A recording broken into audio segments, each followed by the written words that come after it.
Yang lain belum masuk ya?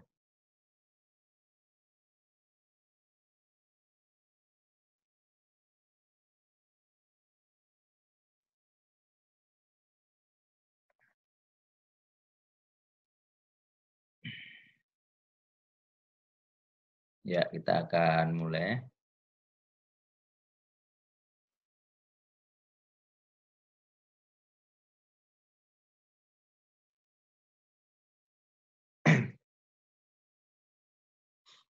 Jadi hari ini kita akan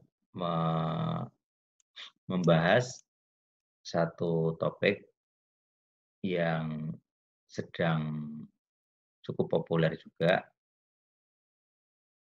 Salah satunya dipraktekkan oleh para pendeta.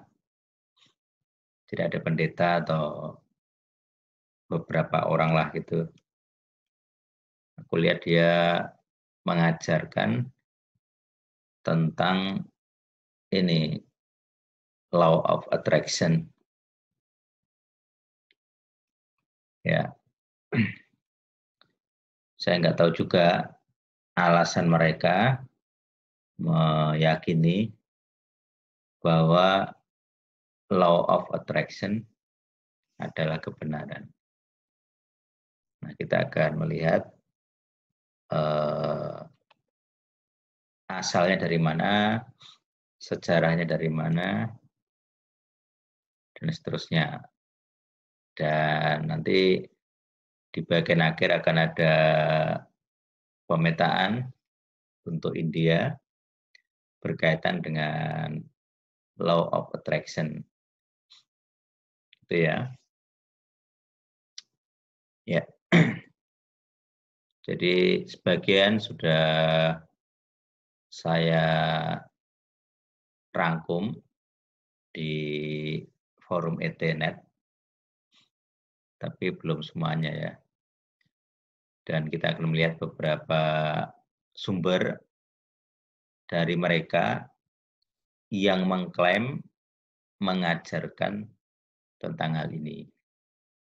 Nah, di sini sih saya sudah mendaftar salah satu situsnya, thelawofattraction.org. Saya sudah buka di sini.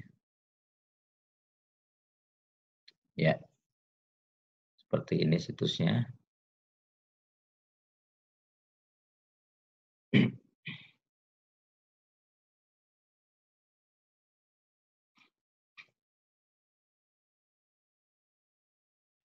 Nah,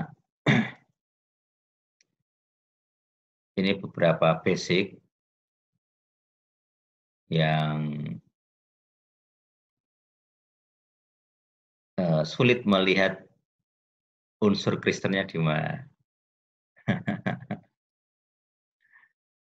Ya. Jadi dia ini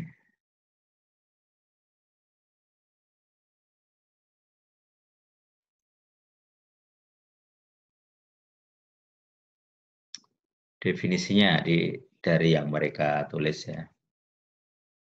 Jadi adalah your thought, pikiran kita menentukan realita. Gitu ya. Jadi kita rangkum.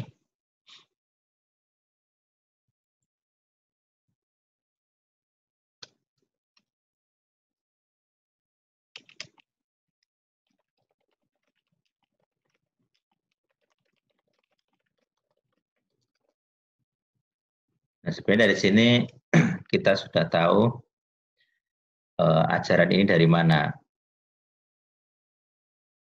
Karena Alkitab tidak mengajarkan seperti ini.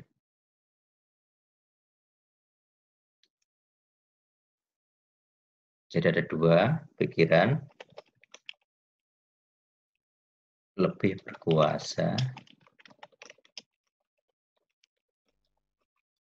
Jadi ini penyangkalan. terhadap realita. Jadi realita dianggap sesuatu yang palsu,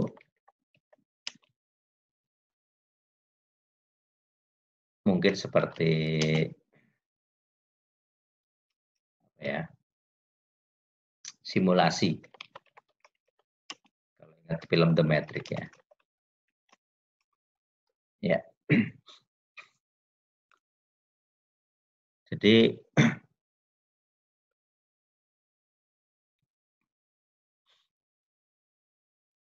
dia menyangkali bahwa yang dirasakan indera adalah realita. Jadi kalau pikirannya menyatakan bahwa itu palsu, maka ya jadi palsu.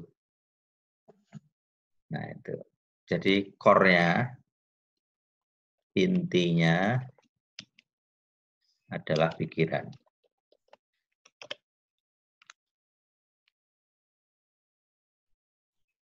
Apa ini? Ada unsur Kristennya. Nanti kita lihat dari sejarahnya juga.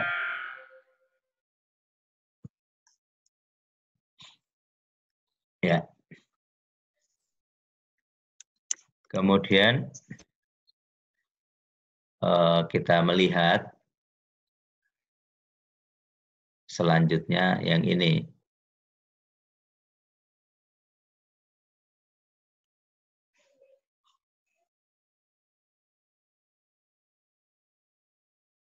Whatever you think, whatever ya, apapun yang kamu pikirkan tentang kamu, attract, menarik, into your life. Whether you want it or not. Nah, ini saking berkuasanya pikiran, maka pikiranmu itu bisa mengatasi kehendakmu. Jadi apapun yang kamu pikir akan terjadi padamu. Nah, ini yang menarik. Kalau ingat lagu Buaya Bes ini. Buaya Bes itu ada unsur seperti ini. Jadi orang menyuarakan, menyanyikan hal-hal baik atas dirinya dan berharap terjadi demikian. Ini lagu doa ini law of attraction. Makanya di ET kita nggak menerima lagu-lagu seperti ini.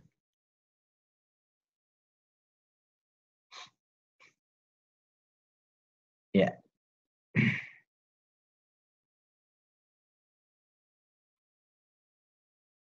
Ini sekedar contoh saja ya. Jadi apapun yang kamu pikirkan akan terjadi padamu.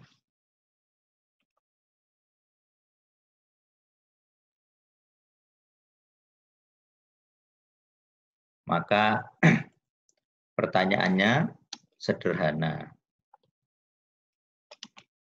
Kalau kita lihat hukum pertama, Torah kan,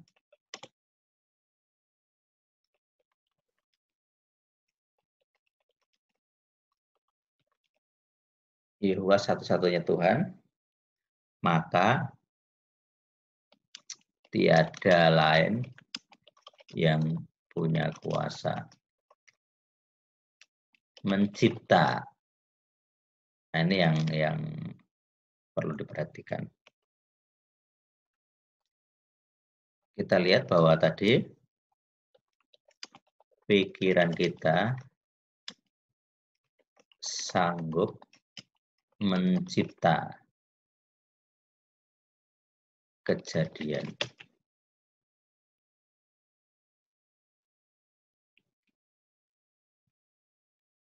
Jadi pikiran kita sanggup mencipta suatu kejadian atas diri kita. Nah, itu bermasalah. Ada prinsip yang bertentangan. Jadi bagaimana kita melihat sesuatu yang punya masalah dengan hukum pertama, tapi diajarkan sebagai ajaran Kristen. Apalagi ya model doa Yabes ini. Ini salah ini. Tapi juga saya melihat ada pendeta yang mengajarkan law of attraction, tapi dia aliran Judais. Jadi kalau lagu doa Yabes ini kan gereja Yunani ya. Nah, tapi ternyata nggak hanya itu. Ada gereja Yahudi yang seperti itu juga. Gitu. Jadi ada yang aneh. Gitu ya. Kenapa? Karena ini kalau dia gereja Yahudi, dia pasti sewajarnya ya punya hormat kepada Torah, punya hormat kepada hukum pertama. Nah, kenapa dia tidak memahami pertentangan di sini? Sanggup mencipta. Jadi kalau misalnya aku ingin kaya, aku harus kaya, aku harus sehat, aku ingin pacar misalnya. Nah, secara praktek seringkali mereka ini membayangkan. Ini kalau DT sudah jelas ya. Kalau ada membayangkan begini, ini kodam ini. Jadi ini visual seakan-akan dia sudah mengalami. Nah, ini kan masuk alam gaib sebenarnya. Jadi ngeraga sukma.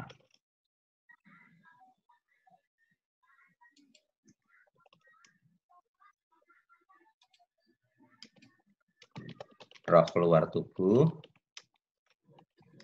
masuk alam itu. Nah, di alam itu segala fantasinya tercapai atau terwujud.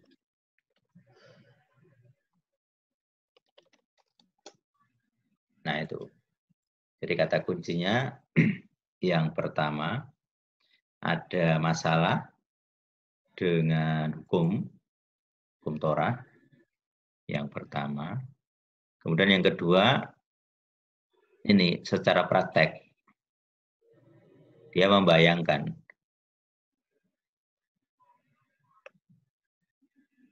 Nah, membayangkan ini kalau secara virtual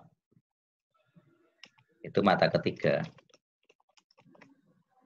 Atau istilah yang lain ada mata gaib, mata roh, dan beragam istilah lain.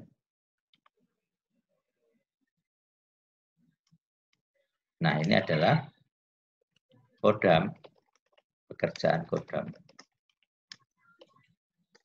roh filosofis.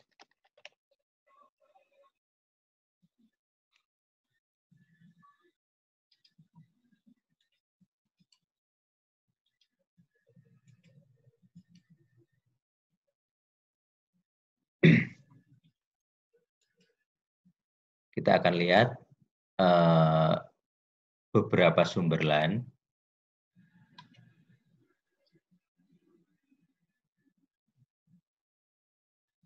Nah, ini ciri khas sebenarnya.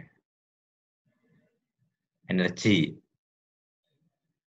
Jadi mereka ini pseudosains.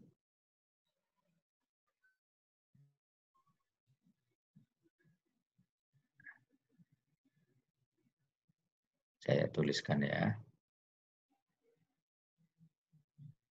Universal Energy System.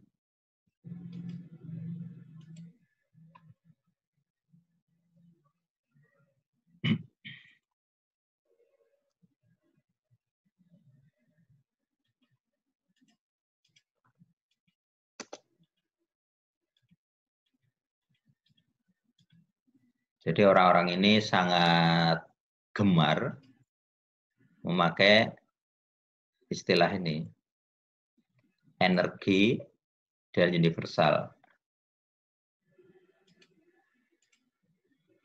Ini apa ini? Kalau misalnya kita bandingkan kalung energi. Ya, pendan itu loh, Pak. Kalung, gelang, macam-macam. Saya pernah pakai. Jadi orang-orang jualan itu banyak yang orang Kristen ya. Pseudosains. Kenapa? Yang jualan benda-benda berenergi itu loh, Pak. Magnet. Nah, kayak gitu. Ini sains, tapi bukan sains. Pseudo, semu. Itu sains. Sama seperti kemarin siapa itu yang bisa menyembuhkan corona dengan listrik statik gitu. Nah, sains semu itu contohnya bumi datar itu. Ini semu, palsu.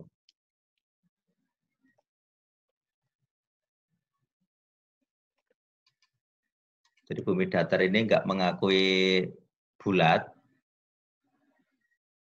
tapi kalau kita belajar sains, tidak ada dasarnya yang bumi datar ini. Nggak ada bukti sains. Jadi katanya mereka pernah terbang ke mana tuh, daerah kutub utara, terus melihat ujung bumi, nah itu kepalsuan. Tidak ada yang seperti itu. Nah, celakanya orang-orang ini nggak pernah kuliah sains, itu repotnya. Jadi secara hukum salah, hukum Torah, prakteknya goib, jadi ini mata ketiga. Kemudian dari sisi sains, salah. Nah ini dia punya ciri khas benda berkuasa.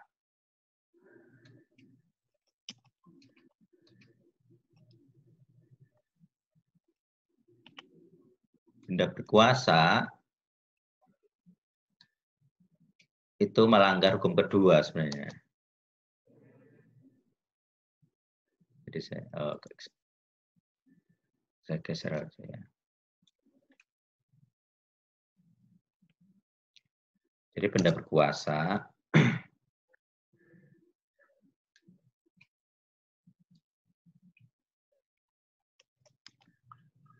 Hukum kedua. Jadi image membuat gambaran di bawah langit lalu menyembah. Berarti kan pengakuan bahwa benda ini berkuasa. Jimat. Ini bentukan dari jimat. Jadi kayak kalung, terus pendan, or apa itu ya. Pokoknya kayak kristal-kristal, magnet, dan seterusnya. Orang Kristen banyak yang jualan ini. Mereka nggak ngerti itu pelanggaran terhadap hukum kedua, Torah. Ya, seperti itu. Yang jadi masalah itu. Jadi ada banyak masalah. Satu, dosa kepada hukum pertama. Kemudian dosa kepada hukum kedua. Dan secara sains itu salah. Tidak ada. Universal energi itu tidak ada.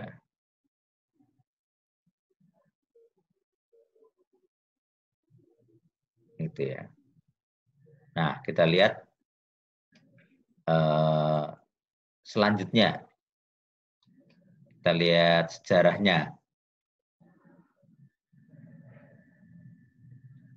Nah, ini sejarahnya yang ada di publik ya.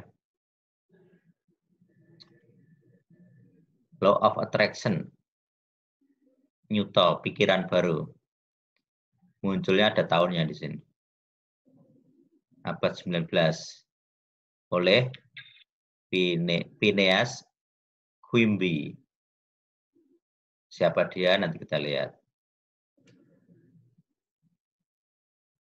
Ini tahun 1802 sampai 1866. American Clockmaker. Tukang jam. Mentalis ya, tukang buat jam, mentalis. Mentalis itu apa? Pesulap. Ya, jadi Corbusier. Ya kayak Dedi itu. Mermers.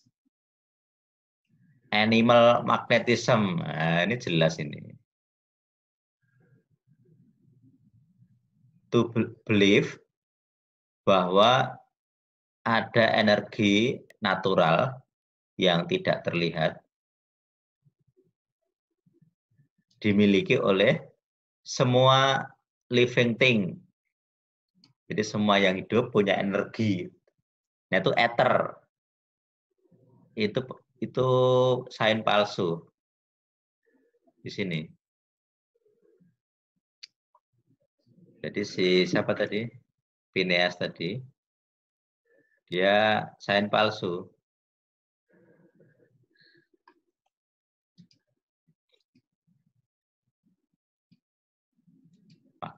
Magnetism. Jadi energi dari benda hidup. Tak terlihat. Energi tak terlihat.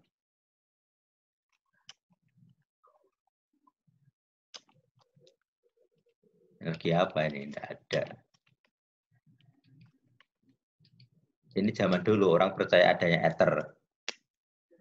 Zaman sekarang di fisika, ether itu tidak ada.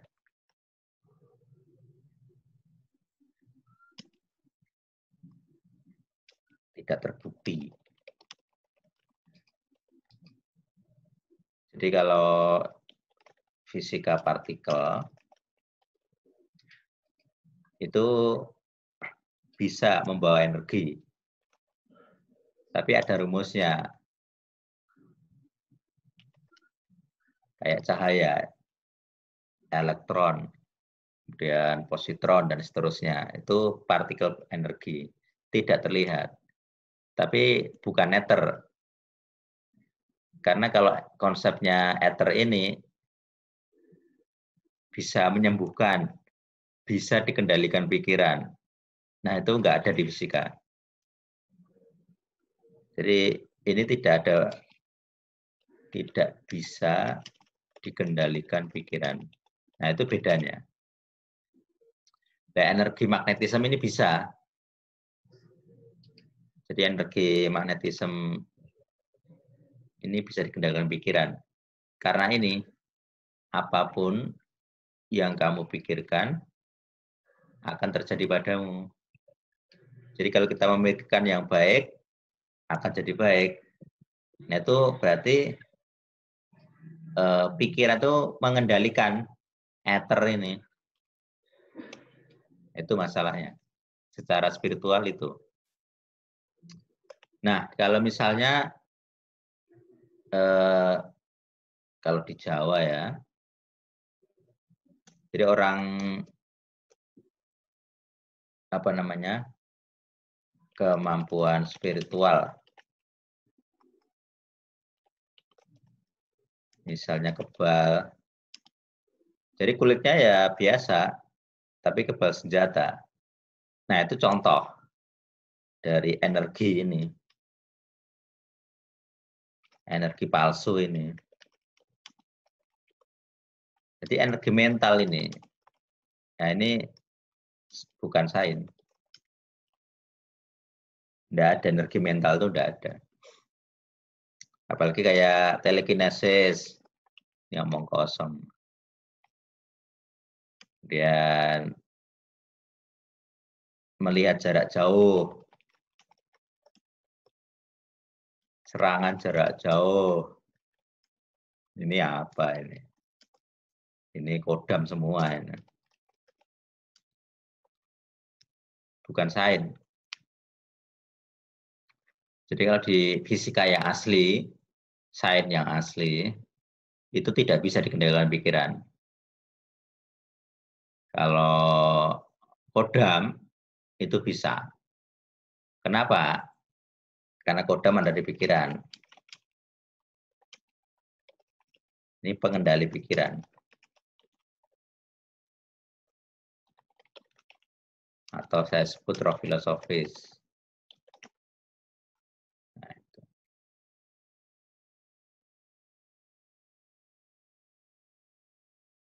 Jadi dari sini sudah jelas sebenarnya.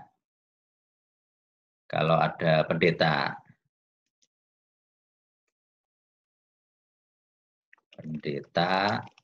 ngajarin law of attraction,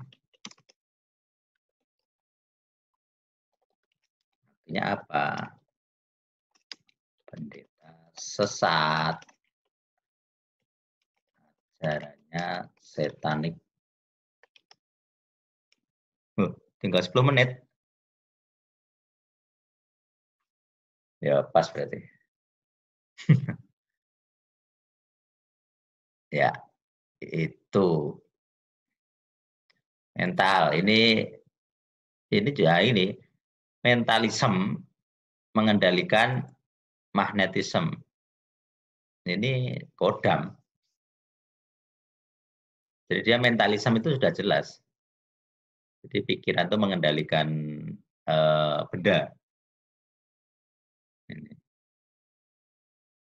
Dia bisa dikendalikan itu bukan. Tidak ada yang seperti itu. Secara Alkitab bermasalah, secara sains itu juga bermasalah.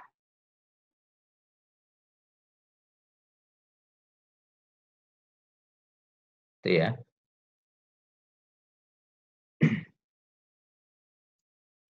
Kemudian kalau kita lihat Buddha, nah ini ada tadi aku ketemu yang menarik.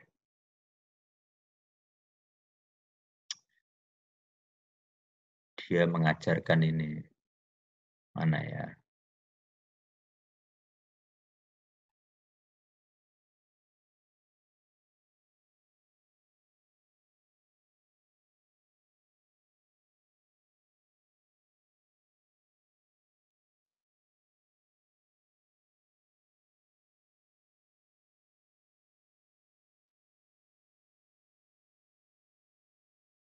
Oh ini. Oh ini. Buddha not only knew about law of attraction, dia mengajarkannya. Nah, itu yang jadi masalah besar. Jadi ini ajaran Buddha. We create our own hell, we create our own enemies, we create our own all allies, sekutu. Kita menciptakan rasa sakit kita. Nah ini tadi. Yang di awal pikiran mengendalikan, menyangkali sakit. Ajaran Buddha kan seperti itu. Nah, itu sudah jelas. Jadi ini nggak boleh untuk diajarkan untuk kekristenan. Jadi pendetanya sesat ini.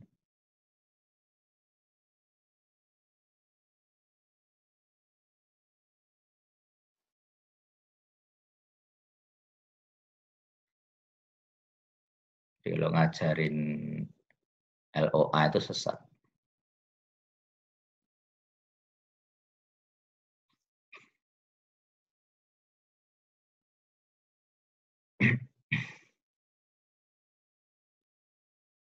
Udah lewat 40 menit belum?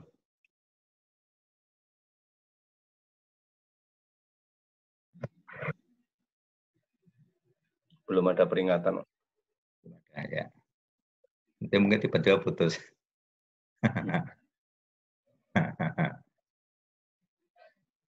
Ya, itu ya singkatnya seperti itu. Nah ini banyak sekali ini ajaran Buddha semua. Nah, we create, dia berani pakai kata create. Makanya di sini aku tadi bahas pencipta. Nah, ini. Sanggup mencipta. Jadi pikiran dari ajaran Buddha tadi sanggup mencipta. Itu yang masalah. Berarti ada pencipta yang lain. Gitu. Tuhan bisa mencipta, pikiran bisa mencipta. Nah, berarti sosok Tuhan yang diajarkan LOA itu ada di dalam kita. Ada dalam pikiran kita. Nah, Tuhan ada dalam pikiran kita. Kalau dalam LOA ya. Tapi kehendak kita lah yang mengendalikan. Nah, itu yang bermasalah. Secara kerohanian bermasalah.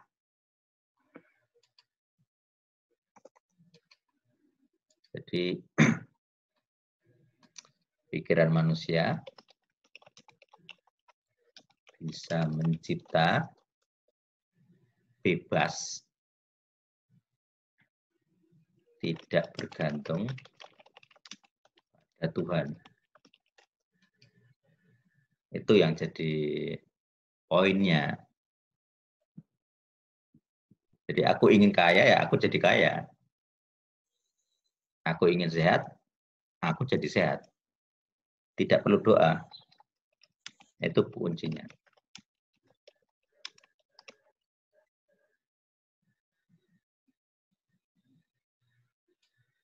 Nah, di ET kan tidak. Kalau ET kan kita bersekutu. Tuhan dan manusia bersekutu bersama.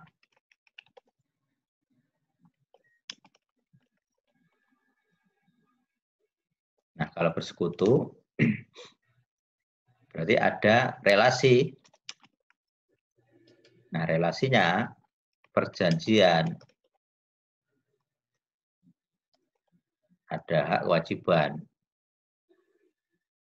Ada perjanjian, ada beberapa perjanjian. Dulu sudah saya bahas tentang legal ground ya. Kan secara hukum. Ada perjanjian Indo, zamannya Eden, Noah, kemudian Sinai, kemudian banyak lagi yang paling gede-gede perjanjian baru.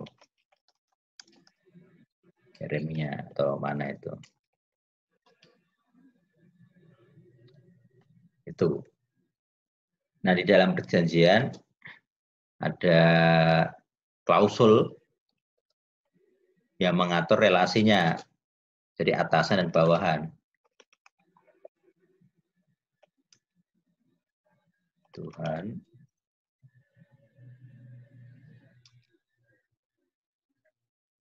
dan bawahan manusia. Tuh. Jadi kayak ketundukan secara hukum.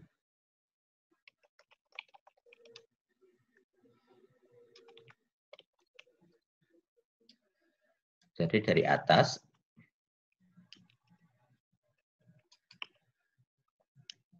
berhak minta dihormati atau disembah untuk Tuhan ya. Disembah. Kewajiban wajib melindungi, memberkati, dan seterusnya. Nah, atasan ini disebut juga Bapak. Jadi kitab suci Yahudi sangat jelas. Avinu Malkeinu. Jadi Tuhan itu Bapakku dan Rajaku. Itu sudah ada di PL. Di Tanakh sudah ada. Kemudian bawahan, katakanlah ini anak. Berhak apa? Dilindungi, karena di atas ada kewajibannya.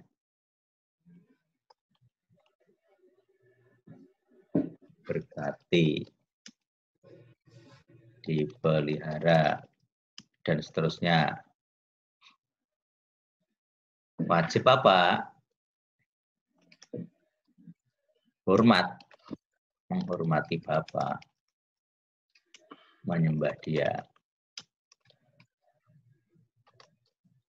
Nah, ini. Menghormati hukum. Hukumnya.